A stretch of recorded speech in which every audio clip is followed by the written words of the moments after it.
The Nigerian-born Israel Adesanya defeated Whittaker by unanimous decision to retain his title and maintain control of the middleweight division at UFC 271 on Saturday night. Adesanya won his 11th straight middleweight fight in the UFC and remained undefeated. We're just two guys trying to be the best in the world, but tonight I'm the best in the world. I did well. It was a good chess match. I don't know. I heard he thought he won the fight or some shit. I don't know what he and Victoria was sipping on to think they, well, maybe it was Costa's wine. I don't know, but fucking hell, he did not win that fight, and he knows it. But yeah, same thing. He needs to go have a shower as well and reflect and realize that that's not true. The fight, which was a rematch of Adesanya's title win over Whittaker by second-round knockout at UFC 243 in 2019, was even throughout, with Whittaker taking the champion down several times. A race to celebrate the life of a champion. A cross-country race took place in Western Kenya in tribute to late athlete Agnes Tirop. On the starting line on Saturday, runners who had witnessed some of the achievements of 25-year-old Tirop, who was murdered last October. Among the distance runners, Joyce Chepkemoy won the 10 kilometers senior women race. As she received her medal, she remembered fellow athlete Agnes Tirop. We have run today's race to commemorate Agnes Tirop. Agnes was such a good person and loved everybody without discriminating. If the memorial Agnes Tirop World Cross Country Tour celebrated a person, it also paid tribute to an outstanding career. A moment of silence was held, and Vincent Tirop, the father of the late athlete, highlighted the numerous wins of his late daughter. Today we are here to commemorate Agnes and to remember her racing.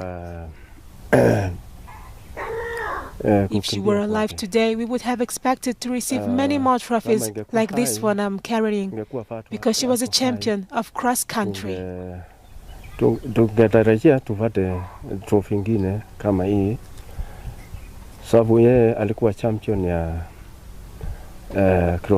Just a month before her husband allegedly murdered her, Tirop set a women-only world record. The prime suspect was arrested last October, and Tirop is now buried in her home village. In Uruguay, a group named Sarabanda participated in Las Llamadas, an annual parade held as a celebration of African heritage and the highlight of Montevideo's carnival. The celebrations involve beating tin cans with twigs to ancestral rhythm brought to Uruguay by enslaved Africans. Respect for the drums is fundamental. To be very conscious of what you are representing when you hang a drum around your neck. When you play the drum here and walk in the streets, you are representing a lot of people who came before you, people who shed their blood so that today we can walk in the street. It was something they couldn't do, but we do. We have that luxury.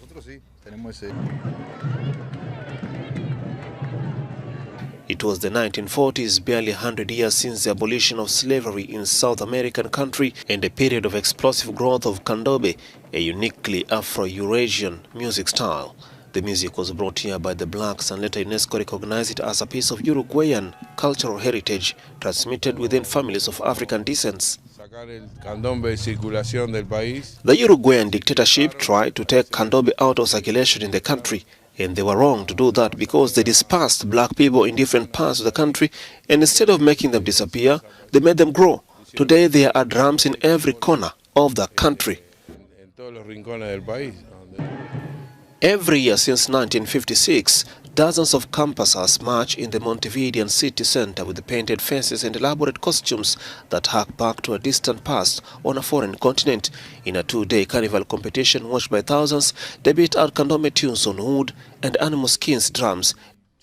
I think that one day doesn't make up for it. It doesn't make up for all that we don't have. So I prefer to see it as a day of celebration and then leave the groundwork that other struggle for another moment. Today, Las Llamadas is a celebration for all race groups. In fact, many campusers are majority white, but the origins of candombe music are found in black struggle.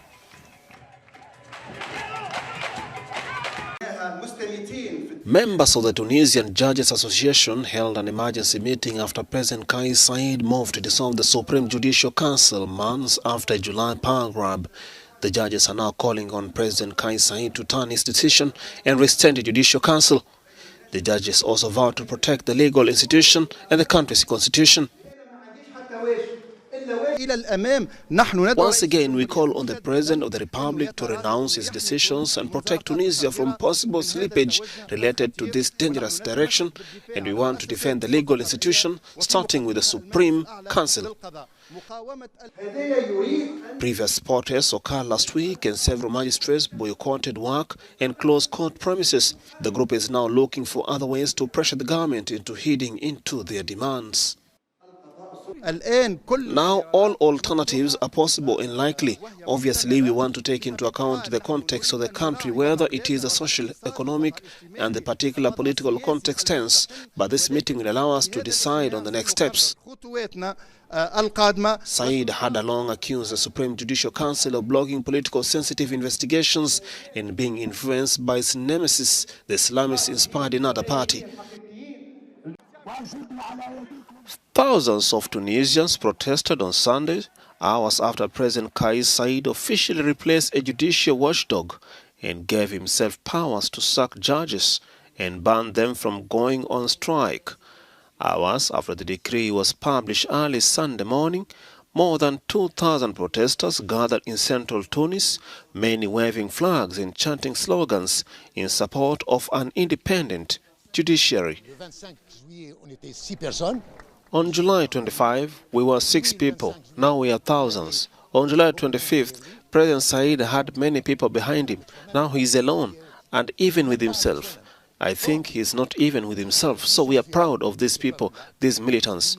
The democratic movement, the political and democratic movement of the street continues with the same objectives and the same approach. If we defend the republic and democracy, this can only be through democratic mechanism if he, President Saied, has positioned himself against the will of his people, while we remind him that it is necessary to resume the democratic process. The change will only be possible through the mobilization of the people. Sunday's ruling establishing a new 21-member temporary Supreme Judicial Council, none of whom are appointed by the President, also gives him power to dismiss any judge failing to do his professional duties. Moreover, it is forbidden for judges of all ranks to go on strike or hold any organized collective action that could disturb or delay the normal working of the court.